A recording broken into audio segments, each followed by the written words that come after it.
கல்வி உரிமை சட்டம் தொடர்பாக மாணவர்களின் விவரங்களை சமர்ப்பிக்க காலக்கெடு பிறப்பிக்கப்பட்டிருக்கிறது. இது தொடர்பான முழு விவரங்களோடு இணைகிறார் நமது செய்தியாளர் சுரேஷ். வணக்கம் சுரேஷ், இது தொடர்பான முழு விவரங்கள். வணக்கம். கல்வி உரிமை சட்டத்தின்படி தனியார் பள்ளிகள் 25% இடங்களை ஏழை மாணவர்களை கொண்டு நிரப்ப வேண்டும்.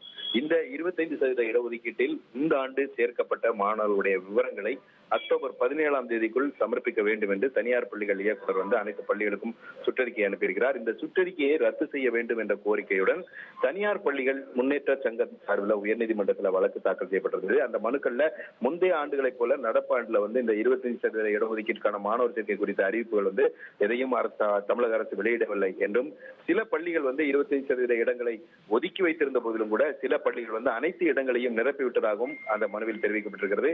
மாணவர் சேர்க்கை முடிந்து இரண்டாம் பருவம் துவங்கி இருக்கக்கூடிய சூழல்ல தமிழக அரசு இந்த சுற்றறிக்கையை பிறப்பித்துள்ளதாகவும் மனுவில் தெரிவிக்கப்பட்டிருக்கிறது.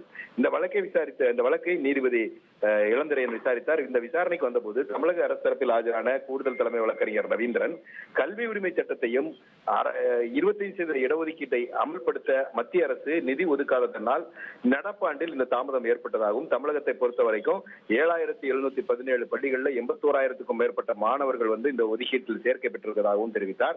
இந்த மாணவர்களுக்கான கல்வி கட்டணத்தை திருப்பி வழங்கும் வகையில் மட்டுமே அந்த மாணவர்களுடைய பட்டியல் கோரப்பட்டிருப்பதாக விளக்கம் அளித்தார்.